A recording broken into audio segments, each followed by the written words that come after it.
Very good morning to you. It's Wednesday, July the 7th, and I'll just double checking myself here because we're into the first week of July already, or nearly complete. And that was a nice and very calm introduction to this morning. I hope this finds you well.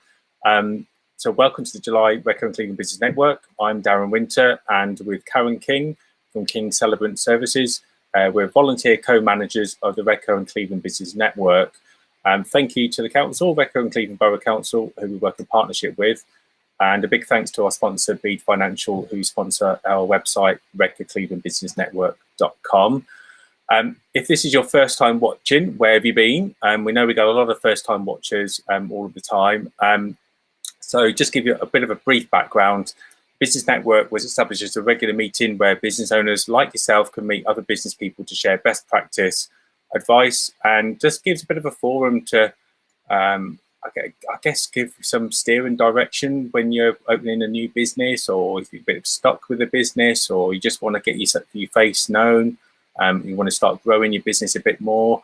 So this is what it's all about, just practical advice. We're not here to judge, we are here to help each other, so it's a good little positive community.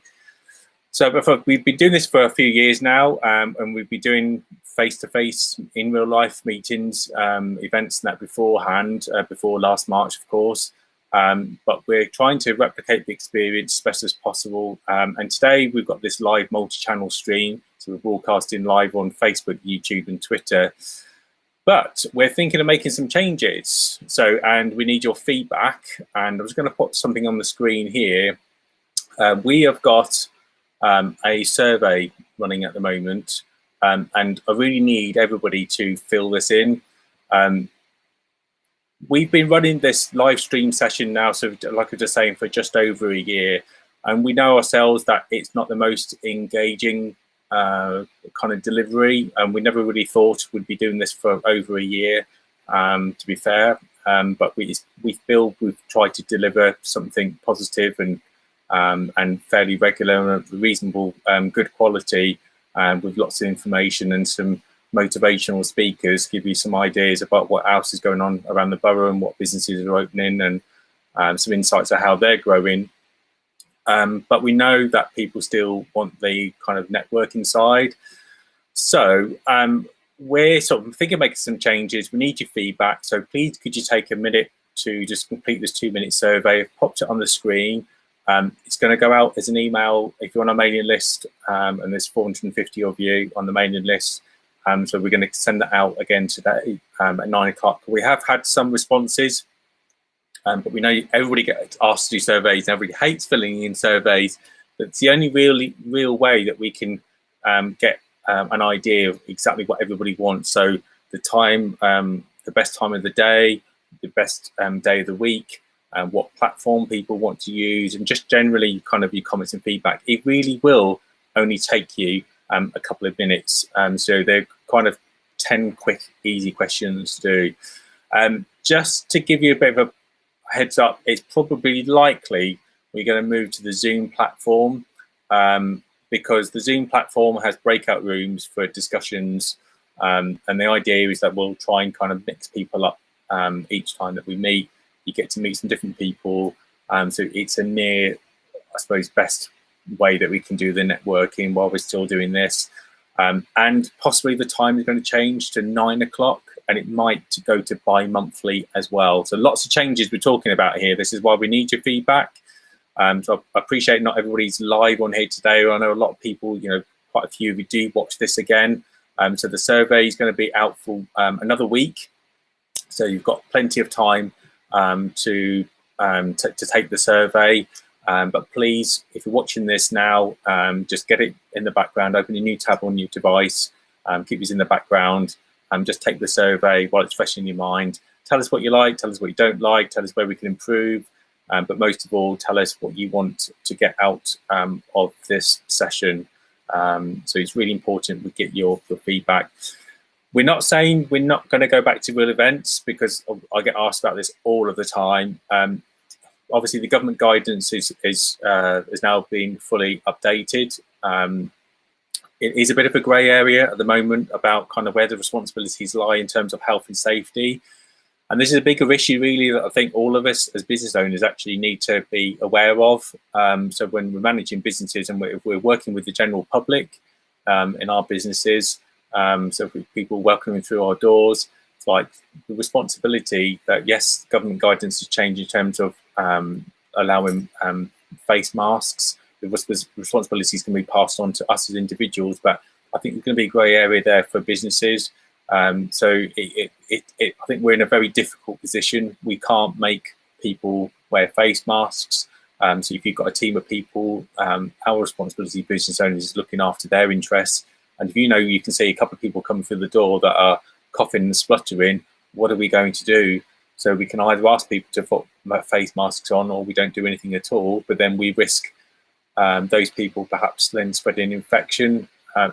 These are real challenges we're all going to be facing over the next few months, and there's no answers. So it's going to be really, really tough. So we're all going to have to kind of work together to find out how we can do this effectively and not put people off from our businesses, but also kind of keep a kind of nice, welcome, positive atmosphere as well. And obviously the high incidence rate in the Northeast as well is something to be bearing in mind as well.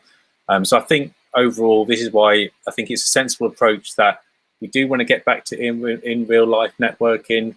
So the Zoom platform was going to help us do that. That's what everybody's telling us they would like to do. And the timing might suit more people as part of doing this as part of their working day at 9 o'clock. 7:30 doesn't suit everybody. So hopefully these few kind of positive changes might make for a more engaging experience. So that's a bit of an update on where we are now. It's good to see that we've got some people in the chats as well. So do let me know who's in the chat. You can see we've got a good sort of dozen or so people on Facebook. I know we've probably a few people on Twitter, and there's LinkedIn and YouTube as well. So do please say hello, comment in the boxes underneath. Matt's in the background. He's picking up all your comments. Let us know what you think of what I've just said. Will this work for you? Have you taken the survey? Have you not taken the survey? Let me know. Are you feeling unsure about how things are going to be going for your business when the kind of restrictions change, or is it going to be all positive news for you? Again, let us know in the comments. It's all kind of fresh news, as it were. So please kind of use the comments box to tell us who you are, what your business is, and let us know your feedback. So for those who've previously attended our real life events, we usually invite everyone to stand up and give a 15-second elevator pitch about the business so we can network. But in these live sessions, like I've just said, please just introduce yourself and the name of your business, and we'll start to get those read out. Please don't share anything that you don't want to be made public, as it is being recorded. So anything you put in on the chat, that will still be in the chat, like telephone numbers, email addresses. If you're okay with it, that's absolutely fine, no problem. Some people just not aware of that. I'm just going to run through today's agenda. First off, we have three speakers today. We've got Mike Penketh of Athlos PT. He's going to be talking to us about his startup journey on being a personal trainer. Now, he just told me off air he doesn't like to be called a personal trainer, so we're going to talk about that. I think it's a good first question about why. I think he would like to be referred as a nutrition and fitness coach. But it's an interesting discussion. Next up, we've got Richard Baker from Redcar Cleveland Ambassadors. Hopefully, everybody here now is signed up to be an ambassador. If you're not, and you still haven't signed up to be an ambassador, do it now. Just go to redcarcleveland.co.uk, click on the join us. All you have to do is fill in your name, tell us a bit about your business, literally just your website, email address, and I think to send it off. That's it. That's all you have to do. What it does is that you get to hear about a lot of the events that we've got planned, or they've got planned for the ambassadors. I'm going to let Richard talk about that later on, but also you get a link back to your website, which is a valuable link for search engine optimization. I talked about that last month. So if you're looking to improve your Google ranking, that's a really valuable thing to do. But also it's a good vehicle to do more networking. It's a different group of people, we've got much larger businesses within that, the Redcar Cleveland Ambassadors. So if you need to be doing more business networking, need to try and get your word out about your business, then definitely join the Redcar Cleveland Ambassadors, and it's free. And then finally, we've got Phil Lorimer from Clear Food Solutions, or Food and Beverage Solutions, I should say.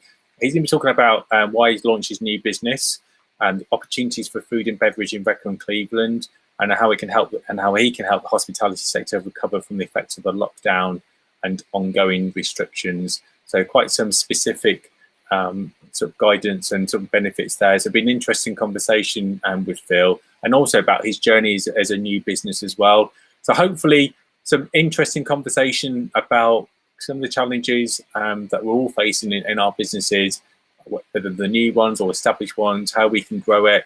So hopefully you're going to find it interesting. But any questions you've got for any of the guests, like we always say every single month, please just drop them in the comments in the box, whether you're on Facebook, YouTube, or just drop us a tweet if you're on Twitter, and we'll get them all picked up.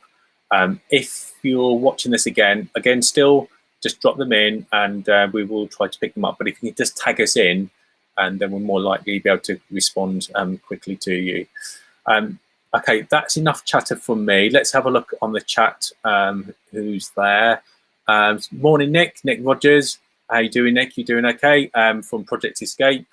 And they've got their new escape room. If you've not tried the escape room in Middlesbrough, it definitely is something you should be looking at trying. It really is a fantastic experience, and they're growing. So they've just opened their new escape room in Hexham. I think that's right, isn't it, Nick? So well done to them. Martin Mullen, morning, Martin. There from, I can't quite see your logo because it's covered by the blue Facebook. So just let us know your business name, Martin. I can't quite see it there. Tweetmaster, Matt's just saying to me in the background, but I thought you might have changed the name. Joanna Bryan, good morning, Joanne. Let us know where you're from, Joanne. Oh, there you go. Sorry, I do apologise. Business Skills Advisor, ESF Skills for Growth, Tees Valley Combined Authority. So looking for support with finding training. There we go. Let's just pop this on the screen here. There we go. This is a bit easier, isn't it? So you can see where Joanne's from, and that's her telephone number there as well. So that's great, Joanne. Nice to meet you. Who else we got here? Helen Martin. Great. This sounds great. So Helen, going to be opening a craft beer bottle shop and tap room in Mask, hopefully next month. That sounds amazing. Tell us the name, Helen. Have you got a name? Do we need to have a competition to get a name for you? But that sounds amazing. So definitely tell us more about that, and tell us where it's going to be, and if you're going to have an opening event as well. Great. There we go. So that's Martin's website address there. Lemon Top Gin. Morning, Andy. Hope you're doing okay there.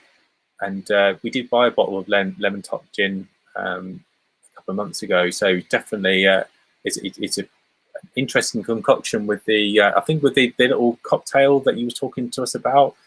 So definitely one to try. Good on summer days like we've had recently. Nick Murray there. Nick Murray there from Redcar Cleveland Mind. Hope you're doing well, Nick. I'm doing well. Kath from Dog School. Doing really well, Kath. Seen you on LinkedIn, and also you're doing some collaboration work as well. So that's something to bear in mind if you're kind of struggling in your business at the moment. Collaboration is a great way, working with other businesses, not normally in the same sector. It can be the same sector, but normally kind of different sectors, and you work together on a project where you kind of got some things in common. It's a very popular way of working, but it helps get your name out there a little bit more, and you're just helping each other out. It's teamwork, so it's good. But yeah, so dogs, if you've got problems with behaviour of your dogs, or you need puppy training, Kath is your lady. Okay, we've got there Stuart Byers from Bespoke Financial. Okay, and there's an offer there from Stuart. Yeah, if you've got an offer in your business, then just let us know. Please don't hold back. Just pop it in the stream. This is about your business. I know we had one comment on the survey saying everybody just promote their own business. That's the point of this. That's the point of everybody promoting their own services. It is, sometimes quite hard to get it out there. So that is the point. We're trying to learn from each other as well. But so do tell us Helen, so her business is going to be called the Wind Craft Beers. So on the Wind in Mars Square. So we're looking forward to that. And then Ruth, here from Footprints in the Community. Morning, Ruth. Hope you're doing well. Let us know how things are going, Ruth, and Footprints in the Community. You're doing. It's a fantastic project. Probably need to invite you in as a guest to tell us a bit more about Footprints in the Community, what you're doing, because I know it's a really big organisation. You help a lot of different people, and we've not really kind of spoken before, I don't think. So it'd be great to have you in. So if you're up for that, I'm just going to put our email address just on the screen here. So full of wizardry today. So that's our website address. We're going to be updating the website over the summer. And that's our email address there, Redcar Cleveland Business Network @gmail.com. So if you've got an announcement or if you'd like to be a guest speaker, we're looking for people to talk from kind of September onwards, but thinking that we might be going bi-monthly. So we've got a couple of spaces this year and then going into early part of next year. Then just drop us an email and then just let us know. Okay, I think we're going to quickly go back to the chat there. So I think Martin was just saying that he'd ordered a bottle of lemon top gin as a gift as well, and they really loved it as well. So that's really great to hear. So that's what's going on in the chat. If you just joined and you just missed out, just let us know who you are, your business name, what you're doing, any special offers, pop it in the chat, and hopefully I'll have time to come back and read the rest of those out later on. On to special guests like now. We're going to bring in our first guest, which is Mike Penketh from Athlos PT. Just turn you on there, Mike. Turn your little screen on there. Good morning. How are you? Morning. Yeah, very good. Great stuff. Thank you so much for taking the time out to talk to us like today. And well, first of all, so talk to us about your business. What is it that you do? I said you was a personal trainer. You just told me off air that you don't like to be called a personal trainer. So what is it that you prefer? I prefer fitness nutrition coach. So my business is Athlos.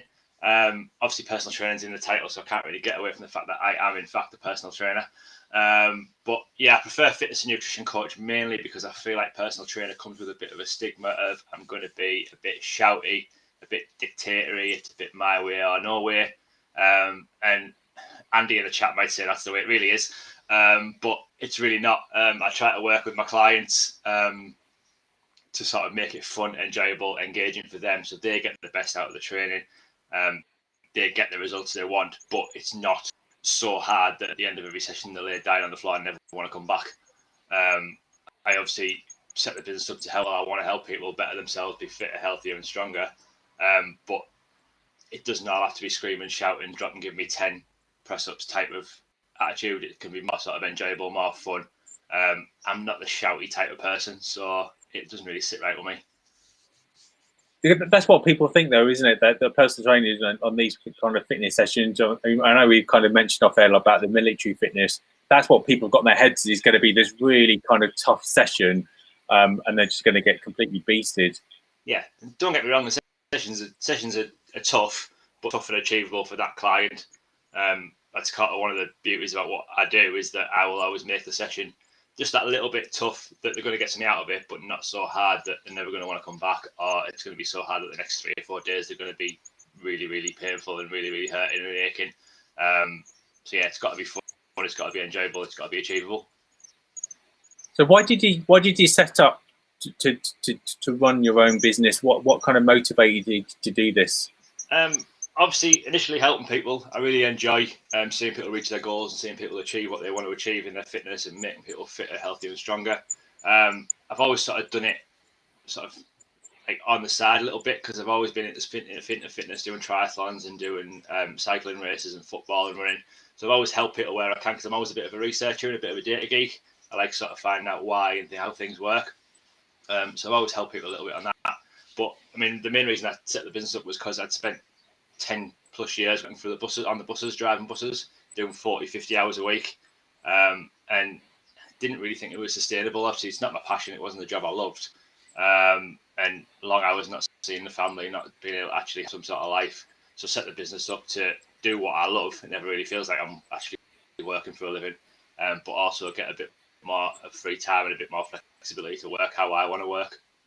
And yeah, and I think that's interesting, isn't it? I think because that's the mission that we all, as self-employed people, that we go on that mission, that we want to have better, work-life balance. And I think certainly with like COVID, I think even if you're in a 9 to 5 job, that I think that will kind of, you'd be thinking about that now. It's like, do I still really want to be doing this? And so the self-employed route is quite attractive in that side. Yeah, I mean, the sort of kickstart for me was we had our daughter Elsie, and it was just, I'm not going to see her grow up if I'm still working 40, 50 hours a week every week. So something had to change a little bit, and this is what it was. So what type of things do you help people with then? You talked a bit about kind of like how you try to make things like motivational, but kind of how do you help them? What problems do people come to you with? Pretty much everyone that comes to you wants to lose a bit of weight and wants to just get a little bit fitter, mainly for that, just to be able to live their life a bit easier. I don't really get people who come in who want to have like big goals, like doing like event goals or that sort of thing. Most people come to me is just general fitness and help with their health and life. And generally it's more about just a bit of support and a bit of accountability. I always say that most things that a personal trainer or a fitness coach can tell you, you can find yourself on Google. It's just about the fact that the skill in my job is that I know how it will relate to you or how it will relate to somebody else, or what will work best for you and what will work best for somebody else, and can put it into that context. It's going to help you get to where you want to be. And then it's just about being the support network for them, keep them accountable, because obviously if I'm turning up to your house or to wherever we're going to train, you sort of have to do it. There's no sort of shying away from it. If you join a gym, it's quite easy to go, yeah, I won't bother going today, or I won't bother going tomorrow, or next week I'll start again on Monday. Whereas if you book in with me, you know that I'm going to be there giving you the support, and they're coming with the sessions, I'm bringing the equipment. So it keeps people like stuck to the plan, if you like, and keeps them accountable and keeps them going back. Because I think everyone sort of expects a bit of a quick fix nowadays. You sort of see what's on social media and stuff. You can lose X amount of weight in a short period of time, and it's not really the reality. You've got to sort of work at it. You've got to like trust the process, be consistent, and the quick fixes don't really happen in real life. They only happen on Instagram. And because you were saying about that, it's about accountability, and I guess that must be a real problem, because people have this notion that they might start off with you and they think, right, I'm on this path and I'm going to get there, and then do you find that people just drop off quite quickly? I haven't really experienced that, because I think, again, I don't sort of go all in instantly. We sort of build it up. Right. So I thought I'd meet the client where they're at, and we start off with some fairly steady sessions and build it up over time. So they're not sort of leaving the sessions thinking there's no way I can manage that. It's always a manageable session. It's just a little bit each time. That means that they sort of improve without realizing they're improving a little bit. And then they get so far down the line and think, oh yeah, but I've lost all these inches, or I've lost this weight, or I can now lift this weight a bit easier. It's just about steady progression, in my opinion, because the results, and that's how it gets the results to stick. Because if you don't realize it's changing, you don't really realize you've changed much in your life. So it just becomes a habit. I really like that approach, and the fact, like you say, it's small changes, but over like a period of time, because it becomes habit forming, doesn't it? Yeah. Rather than short, massive kind of swinging changes, which are quite difficult to sort of to keep up with. Yeah, I do get people who message me and say, I'm going, obviously not recently, but I'm going on holiday in 2 weeks, or I've got this on in 2 weeks. Can I get to this point? And I'm quite, it's not going to happen. But I can help you get somewhere. I'll just build on it over time, because I wouldn't want to take someone who wanted a quick fix, because for me, I couldn't achieve it, and then it looked bad on me. It also looks like it's not great for them, because they'll see it as wasting their money. So it's about making the smaller changes, making it a habit, making it fit into your life, and getting the results that you want. So what benefits have you seen from people achieving their goals, apart from fitness? People just think, oh, well, I'm going to get fitter, I'm going to look better. But what are the other benefits that you think people get from doing this? Obviously, fitness has been put out, especially this last year with COVID, has been a real mental health booster. It can really uplift you. It can get you out there. You're obviously more active. It's not just about the fitness. It's about being able to just, like, I want to use the word perform in your life better, but I would just live your life a little bit better. So you find you can play with the kids a bit longer, you can pack your shopping a bit easier, you can pick stuff up easier, you can climb the stairs easier. It's just, if you are fit and healthy and you've got a bit more movement and activity in your life and a better diet, you can just live your life that bit better.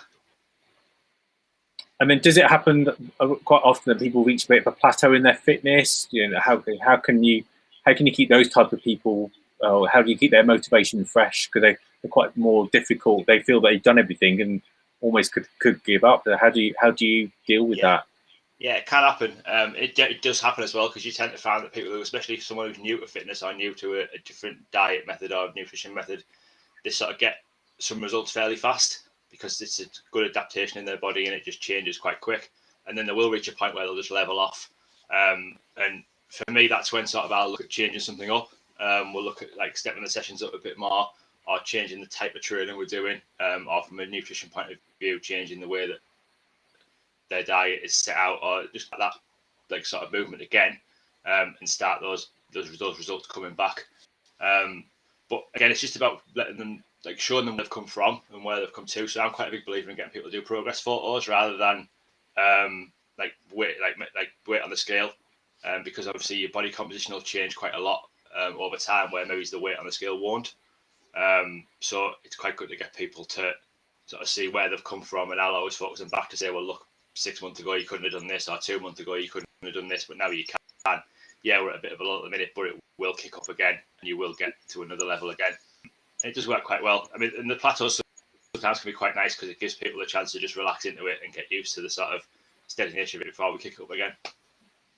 And then in terms of, I mean, there's always new gadgetry in the fitness sector. I mean, Peloton's been growing a lot in the last few years, and people can get to gyms, so people are selling a lot of like kits and stuff. But what do you think is the biggest thing that's happening in the fitness sector right now? I think home workouts. See, this last year, gyms have been closed. People have had to actually sort of take it on themselves. Home workouts have become a massive part. Obviously, you've had Joe Wicks for a year. I've done quite a lot online over COVID. And I think people have realised. You like Joe Wicks? Yeah. What he's doing is amazing. Obviously, getting people moving. Obviously, it's not fantastic if he does everything for free, because it makes someone who's a business owner like me doing a similar sort of thing have to work a bit harder. But no, what he does is great, and obviously he's getting fitness out there for the masses. So yeah, I wouldn't knock him. But yeah, in terms of sort of what's hot, I would say definitely home workouts. I think people are realising that you don't need a all singing, all dancing gym to get a good workout in. You can just use your body. You can use household items. You can use very minimal equipment, and it's a little bit what I always preached. Obviously, I do have a lot of equipment that I bring to sessions with, but I don't have a full gym. I need to use the environment. I need to use what we've got in place at the minute, plus a bit of what I'll bring, and to make sure the sessions work. So yeah, definitely home workouts and workouts. Obviously, you said Peloton there. They've obviously gone massive this year. They've branched out into doing workouts, not just biking. And there's so many different variations of online workout now. You can find something for everyone out there. There's something fun. There's something everyone will enjoy. And just getting outside and being outside. I mean, I work outside pretty much 99% of my sessions are outdoors. Just get out there in the environment, work with what you've got. Especially in Redcar, you've got the stray. Get out there and run if you go walk, or get out and train on the stray with me. Whatever you prefer, really, it's what you enjoy. And if you've got a training session booked with a client and it's raining outside, how do you persuade them to go out in the rain? Because to be honest, if it's really bad, we'll reschedule. I'm expecting a comment from Andy to pop up any second now, because he'll say the same. But yeah, if it's really bad, obviously the sessions get rearranged and cancelled. But if you're committed, you'll do it. If you're committed, you'll get out there. If you want the results, you'll get out there. There's times where we'll jump in someone's garage and train in the garage if it's raining. But it's just, if you want the results, you've sort of got to be committed. So it's sort of, the winter's obviously harder to get out there. Like at the minute, it's great because it's nice weather pretty much all the time, and we're getting out there for sessions. But once it's cold and icy on the morning, it's harder to motivate people. But obviously, people are putting the skin in the game. If you like, they're paying for the service. They want the service. They want the results. So if you're there, I'm there, sort of thing. And then just finally, so what piece of advice would you give to someone who's kind of new or struggling with exercise? You mentioned some really good tips about home workouts, using stuff around your own environment, household goods. But is there anything else that you would say to a bit of a newbie or somebody coming back into exercise who hasn't, who hasn't exercised properly for a while?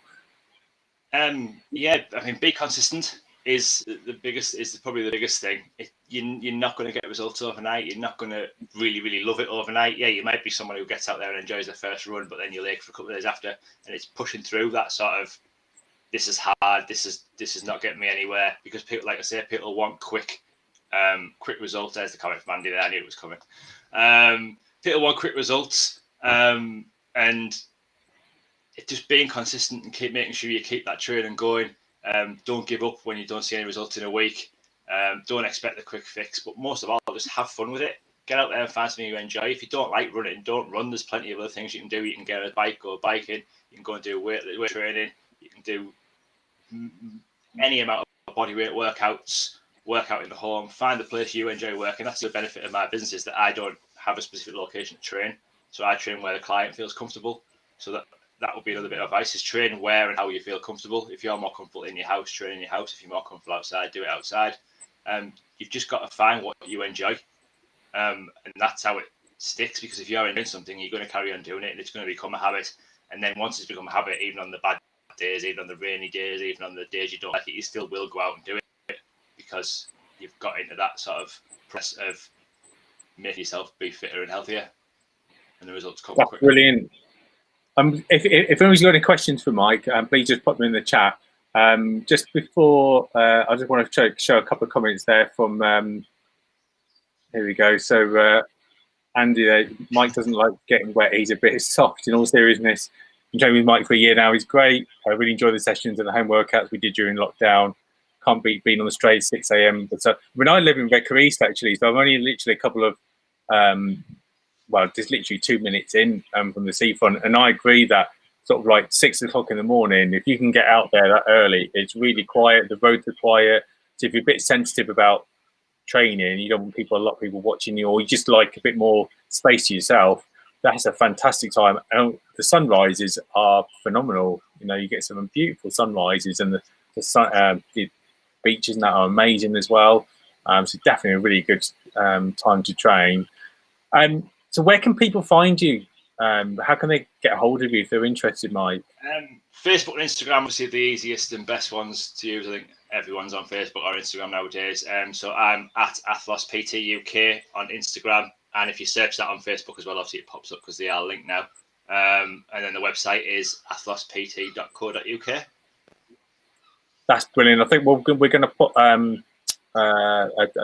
link in the chat there. I think Matt's just put it in just now there. So that's just put the web address in there. Thank you so much for coming to talk to us. Really appreciate it, Mike, and keep it going. And hopefully you can get a lot more people sort of fitter across Redcar and Cleveland over the coming months. Yeah, brilliant. Thank you very much. Great stuff. So I'll just take that one off there. So that was Mike Penkoff from Athlos PT. We're going to bring in our next guest now, which is Richard Baker for Redcar Cleveland Ambassadors. We've got a presentation for us. Hopefully it's going to work this month, Richard. Sometimes it does, sometimes it doesn't. Fingers crossed. We've been on a good run, actually, so I don't want to jinx it. But no. Right.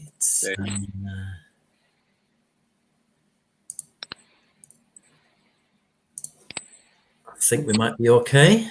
Yep, that looks good to me. I'll even try to fancy and do the presentation view, if that works. This is get his confidence now, isn't it? Yeah. Is that okay? Yeah, that looks great on this side. Right, excellent. Right, thank you very much. So good morning, everybody. As Darren said, my name's Richard Baker. I'm the place marketing manager for Redcar and Cleveland. So I'm conscious that I do these updates regularly, so I'll try to sort of cover a few different things this morning through the presentation. Just as a quick recap, so from April to June, we put some focus on the welcoming people back theme. Obviously, that might kick in a little bit more from the 19th of July onwards, but from April to June, we did start to move back to that, that cliched level of a bit more level of normality kind of thing. So just a rundown on some of the things that we did over that period. We had the surf and turf photography competition, And we had around about 60 entries into that competition, which I thought was really good. And we've selected a winner who was Gareth Howell, and I'm going to show a few photos on the next slide. We've continued to do social media posts on the dedicated ambassadors channels and importantly connected to partners. We've continued to focus on the Beth Hodgson RCA blog and social media posts. We've got the Enjoy section on the Place website, and just to remind people that section is the go-to place to get information from a tourism perspective on Redcar and Cleveland, which has details of all the events coming up over the coming months. And you can find that at enjoyredcarcleveland.co.uk.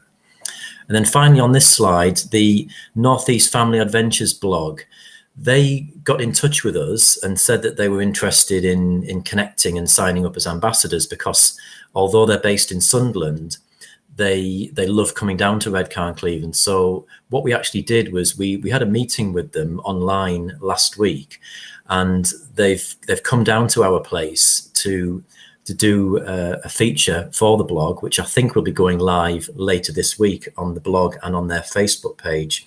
So that's quite a nice connection we've made there, and I'm confident that'll be a really nice feature on the place as well.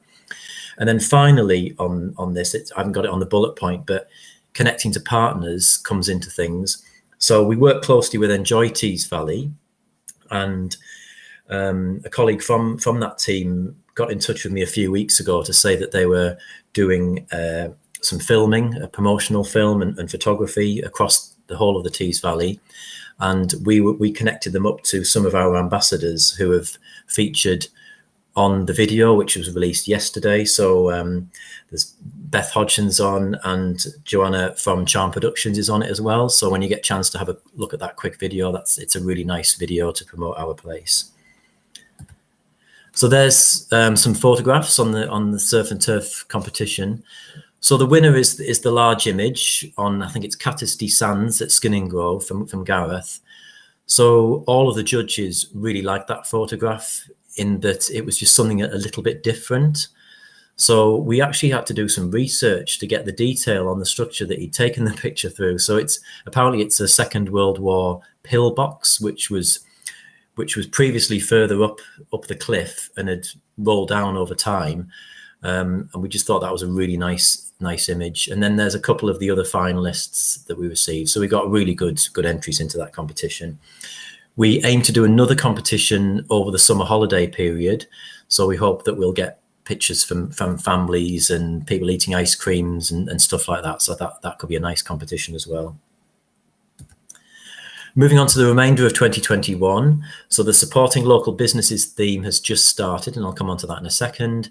And local projects improving our place, which is all about the lower scale capital projects, which maybe go under the radar, but also all about the great charities and community groups that we have. So the supporting local businesses, some things will be repeated from the previous theme. So again, continuing the social media posts, but this theme related. We'll continue to share Beth's work, because what Beth does is she puts exposure on local businesses. A couple of newer things. So Ambassador Spotlights is a new feature we've started on the website. So that's a page on an ambassador and their organization, and finding out a little bit more about them and what makes them tick on a personal basis. So we've got some on the site, we've got some lined up, but we're always after new people to feature. So if you'd like to do that, then please get in touch, and there's details on the last slide. We'll also be putting probably a bit more of a focus on the business section on the Place website, so that people are aware of the content on the business section. I think colleagues from the business team weren't able to join the call this morning, but just to bear in mind that the people in the business Redcar Cleveland team are there to help businesses start, grow, and new business to invest in Redcar and Cleveland. So just bear that in mind. Something else that could be quite nice is videos from business owners. So just little short videos, 20, 30 seconds, where they would sort of say who they are, what they do, and why they love Redcar and Cleveland. So that's something we're going to be starting to push in the coming months. And then finally, an Ambassador Expo event. So the initial plans for that are to have it around about October time. Obviously, there's quite a lot of logistics to work out. We've been hindered because of the COVID situation in that it obviously hinders planning. So, but we still have ambitions to do something like that, which would be a great opportunity for ambassadors to pitch up in the same room, hopefully, and do all of that collaboration that Darren mentioned earlier. And it would be a real showcase for all of the amazing businesses that we have in Redcar and Cleveland. So I've probably covered quite a bit of that slide already, but just moving on to the last bullet point there, which is an Ambassadors Award event. Again, this is an ambitious project that we haven't done before, but probably I would say in the early part of 2022, we would be looking towards doing an awards event, which would be a great evening. It would, by having awards, it gives a good run up of 6 to 8 months worth of positive thought and publicity as people consider who would be worthy nominations for these particular awards, and then the evening itself would be a really good event. The ambassador event at the Clear Cleveland Walled Garden, I know I mentioned this last time, but there's just been a few, I guess, logistical things to iron out before the Walled Garden site can open. I do anticipate an announcement on an opening date very, very soon. And as soon as we get that green light, we will get things, all systems go to get this event planned and in the diary. I think this slide I want to focus on probably more than the others, actually, because it's probably worth just reminding ourselves of all of the fantastic things that are happening in Redcar and Cleveland. And these are the things that as ambassadors, we want people to be shouting about and sharing. So the first two bullet points are very closely connected. So you may well be aware that Redcar received 25 million from the government's Towns Fund for major projects in Redcar, things such as town centre transformations, culture and leisure centre offers, station road improvements, the Courtham Leisure Quarter, and much more. So really exciting project that will be getting going in earnest very soon. And then connected to that, a £40 million bid was submitted to government from the LUF, which is Levelling Up Fund, for a pot of money. That funding bid focused on things such as Redcar Central Station, Gisborough Town Centre improvements, Eston leisure facilities, and some very important transport and infrastructure projects.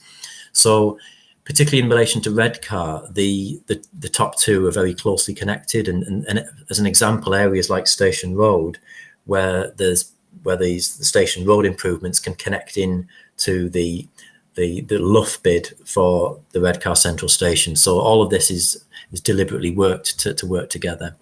And then coming on to the other things, so a reminder, Tees Works, massive project, the UK's largest industrial zone and the UK's largest free port. Huge opportunities there for jobs to be created and businesses to be started.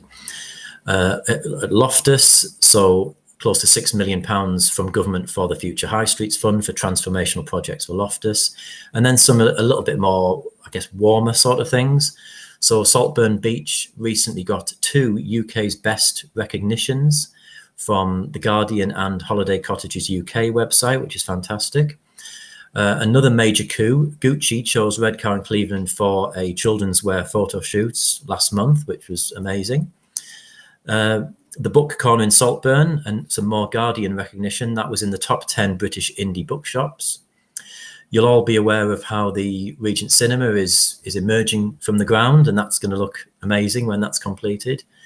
The plans have been submitted for a new 42-bed hotel in Redcar at Courtham, and I've talked about the Walled Garden site. So all of those things together collectively, really show the confidence and the investment that's happening in our place, and exactly the kind of things that we want ambassadors to be shouting about amongst their network. So finally, just a reminder about getting involved and joining. So the left-hand column is the things that we'd like you to do. So nothing too demanding. A lot of it is about just the talking up amongst your family, your friends, your networks. And that previous slide was a perfect example of the sort of things. But then tell us your good news, because then we can share it. Following us and sharing our posts on your social media. and using the Place branding and logo where you can on any publications, and you can get that from the Place website. And then come along to the ambassador events that I've mentioned, and they're all free. But then there's also some benefits to be had. So if we need to give a bit more of a hard sell, then there's some benefits. As Darren mentioned at the start of the event, that you get a listing on the website, which is great for Google rankings. We give ambassadors priority when we're promoting businesses and good news. We'll include you in offers and promotions, and you get the monthly newsletter, which comes out at the end of the month, and everything is free. So, and as the final slide, which gives the website address and email address if you want to contact us. That's fantastic, Richard. And there is so much great news. I'm just going to put a couple of quick links up on the screen here. So you mentioned the business growth team. So that's their email address and Twitter handle. So give them a follow or contact them if you need some business advice. It is free, and they do help with new businesses and for existing businesses if you're looking to grow, and help with things like business plans or just speaking to the right people about funding. So there's lots of different bits of advice there. They are busy at the moment, but do just be a little bit patient, and they will come back to you. And the other one was the Wind in the Willows event. So that's the website address if you're looking to, if you're interested in the Wind in the Willows event, I suppose, presentation. It sounds fantastic. It's a nice thing to have at Kirkleatham. So that's one of our ambassadors, so Charm Productions. So definitely go to the website, and the tickets aren't expensive. So it's a nice event. I think it's just middle of August. That one, so not too long away for that one. So a little plug there for Joanna there. And there's some nice things in the chat there as well. So Andy from Lemon Top Gin said he's seen the video yesterday he was talking about, so it was really great. Joanna and Brian were saying the pictures were great, and they were fantastic photos. That one, I mean, they're all fantastic, but even just the one of the Saltburn Pier, beautiful, like sort of champagne colour skies, which is great. The same for Martin, who was saying about the photos as well. Then Joanna, Brian, just something just about job opportunities there. You just connect up with what you were talking about, Richard. So there's a website address there. Thank you so much. And so we're taking a break next month, so we'll be back in September. But do all if you're not an ambassador, do go to the website redcarcleveland.co.uk, register, because all the events that Richard's been talking about, by the time we come back again in September, they'll either kind of be gone, or things might have kind of been snapped up. So definitely get ahead of the queue and get signed up. Thank you so much, Richard. Good to see you this month. Welcome. Have a good summer ahead. Thank you very much. You too. So we're just moving on to our final guest today. So this is Phil. Morning, Phil. Phil Lorimer from Crystal Clear Food and Beverage Solutions. You've been waiting very patiently in the background there. How are you finding this morning? All right, yeah, spot on. All good. Great stuff. So to talk us about your business, Phil, what is it that you do? So basically, Crystal Clear Food and Beverage Solutions, it came about through lockdown. I mean, I was already kind of reflecting on my own career just before going into lockdown, end of 2019, off the back of my own business, where I was, we were flying, we were doing really, really well. It was in production, it was in food production, and we were in so many different businesses: KLM, Fly Emirates, Old Trafford, so many different businesses, what we were into, because I liked our product, I liked the way we developed our products. But it just become, the work-life balance was just absolutely all over the shop for me. When I kind of look back and the sacrifices, what was put on my family, it just got just a little bit too much. When I started the business, I didn't have kids, I wasn't married and things like that, so I just had to take a step back. And it was kind of all or nothing, really. If I couldn't give it 100%, my product wouldn't have been 100%, for the direction I was taking it. So, we kind of put a plan together with my partners. We kind of come out. So we come out of that. So I was already reflecting through lockdown on what I wanted to do. And as you know, the pandemic just kept going on and on. I seen the food and beverage industry, the whole hospitality industry was just absolutely on its knees. And my natural instinct was to was to help. You know, where can I help? What can I do? You know, I've been in the industry for, you know, pretty much all my working life. You know, hospitality and retail development on a management kind of scale. So what do I do? And I kind of the main areas was part of the recovery for the sector. So yeah, so it's kind of putting that together, putting the recovery plan together, and it's for the whole. And to be honest, speaking about it, you know, it's the whole world. The whole world is going through this in this industry. Is going through the same issues, the same problems from field to fork. The issues are, you know, they're really kind of quite dire, and it's going to last for quite some time. So anyway, so I kind of come up with, you know, so I put a name on myself. I was like, right, this is what I want to do. You know, I want to make a business of it, because I was helping people, and the advice was coming across, you know, fantastic. The response. So yeah, so I just kind of developed, went with a couple of startups, you know, great opportunities at the moment for startups. Startups are doing really, really well, to be fair, with them being, you know, the whole shop local, you know, with them being a smaller business, you know, there's less staff, and staff's one of the biggest issues at the moment. You know, there's less staff, and they're thriving, to be fair. So it's a real good, it's a great time, food and beverage, for small startup businesses. Just a recovery for the rest of the businesses, the existing businesses. We've worked hard, you know, over you know, some of them decades to get to where they were pre-pandemic, and now they're just, you know, they're in tatters. It's a shame. Because what you kind of alluded to beforehand, that the business that you're working in beforehand. So your challenge is you starting over again, aren't you? Really, you've started a new business. You're in a business, and then you've got to start a new business, which is quite difficult. People think, oh, once you've done one, it's easy to do a second, and it isn't actually. It's a very different business what you're doing now. Sort of kind of helping sort of businesses get back on the feet again. But the thing that you kind of mentioned, I thought was quite interesting, was some of the product development that you did for like Fly Emirates and KLM. So in terms of their specification for the products, I imagine it was quite difficult and quite high. So in terms of the quality, they're expecting consistent quality all the time, fast turnaround. I guess that's the type of thing that you were having to do. Yeah, sure. And volume as well. You know, volume. You know, the production lines. And that was kind of, so as we were growing, as the business was growing, you know, we wanted new target markets. You know, so we would effectively collaborate with other food factories. You know, so that we're doing, you know, the packaging, you know, the pre-pack kind of meals and dishes and snacks, etc. And that's kind of, so through other companies, you know, that's kind of where we'd offshoot, you know, and we'd get into all these different places. And that's the type of thing that you can help businesses with at the moment, then, in terms of efficiency and productivity, research, new product development. Because we talk about products and we think about physical products, but what we're talking about here in food and beverage is new food products and new drink products. Is that what we're talking about here?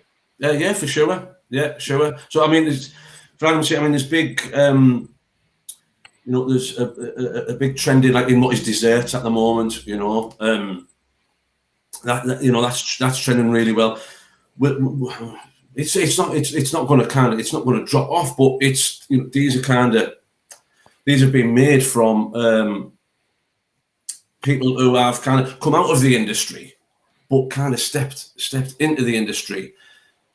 You know, it's hard to explain. So these have to produce these products in the kitchen. It's very different from doing it in, you know, in a factory. You know, you've got all the ingredients, the seasons change so much, and customer trends change throughout the year. And, you know, I just kind of hope that all these businesses, they still stay alive and thrive, kind of just with the way things are going. And yeah. But I feel that it's a little bit tough to describe. So how would, say, I don't know, a sandwich shop or a cafe shop, because supply chain is a problem at the moment, isn't it? Because we can see in the newspapers, Brexit, we're starting to get warnings from Sainsbury's about shortages of like salad goods, beers again on the list that perhaps that might be kind of scarce in a few weeks' time because of Brexit and because of COVID in terms of recruitment of drivers and containers and lots of different issues there.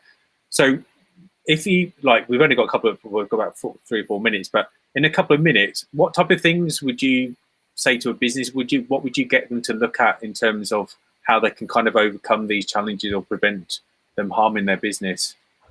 Well, I mean, your product must be versatile. It's got to be adaptable, for change, because like you say, the ingredients change so much depending on weather. I mean, an example, I mean, broccoli is really high in price at the moment, and that's going to affect the Sunday dinners. We're in the, you kind of said sandwich shop, but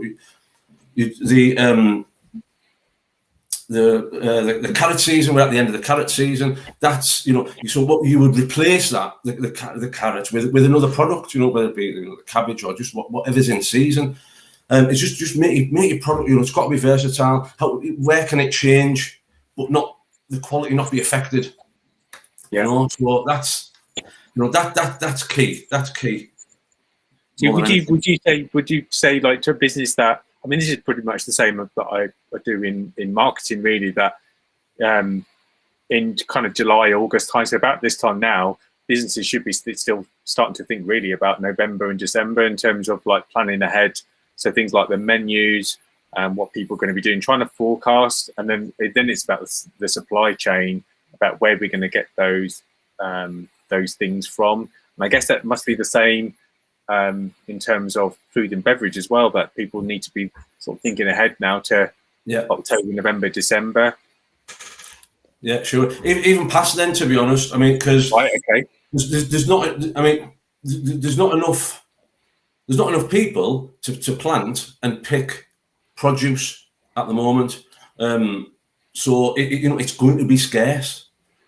Or the price is going to be so high for what is available, and then that's kind of where I come back to being versatile. Your products must be so versatile. So that's where. And then talking about like a business that kind of like you work with, I mean, do you analyze their products in terms of like their profit margins and in terms of like? Yeah, sure. Yeah, so we look at profitability. So what's most profitable and what is least labor intensive?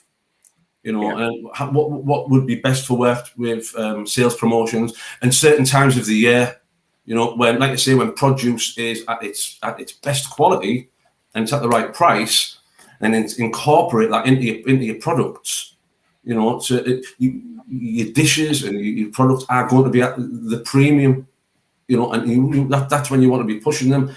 The bad reviews of products generally come when they are non-seasonal items are within the dish, and that's kind of how we would work. That's how we work with it, yeah.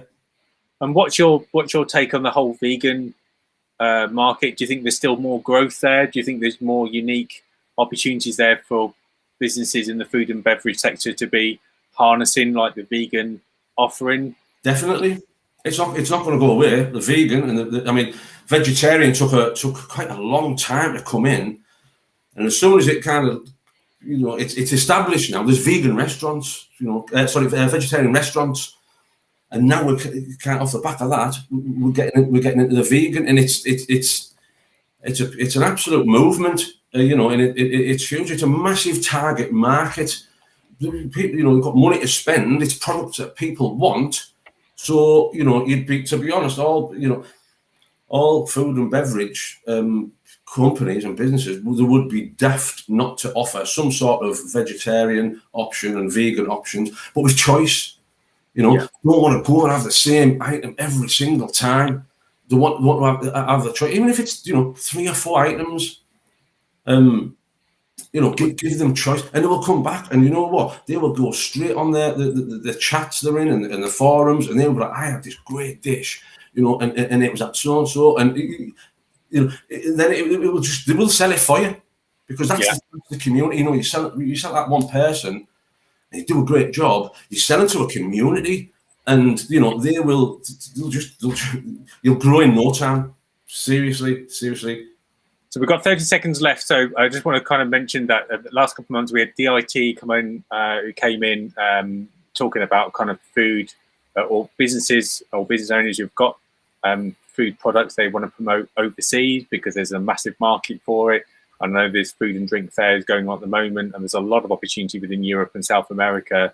And then last month we had Chris Cocoran on from Treat, and he was talking about his kind of chocolate and desserts business that he's been growing from home as well. So there's 2 really great examples of opportunities and how people successfully go in business. But in sort of 20 seconds, what's your one piece of advice that you could give to a brand new startup going into the food and beverage sector? Know your product. Know your product inside out. 100%. Seasons change and customer trends change, like I said, and it will have effect. It will have an effect. You don't want it to be a fad. You want it to last.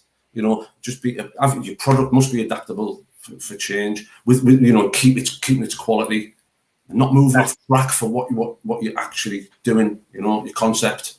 Stick to your concept. That's brilliant. Thank you so much, Phil. We're kind of out of time, but where can people find you if they want to get hold of you? Facebook. I do blogs on my Facebook account. I've got a website, crystalclearfabsolutions.co.uk, LinkedIn, and that's kind of where I'm at. Thanks very much for having me. I know I kind of waffled a bit. It's that's absolutely fine. And this is new to a lot of people when they first come on here. It's not.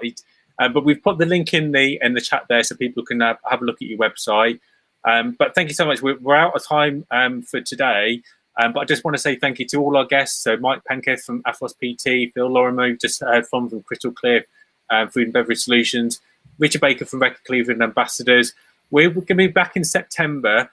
So look out for an early email invite in early August. But if you'd like to appear on a future event, we're booking from September now. So drop us a line at redcarclevelandbusinessnetwork@gmail.com or visit the website redcarclevelandbusinessnetwork.com where you can sign up to the newsletter. If you're watching again, you can just rewind or just click back to find the links there.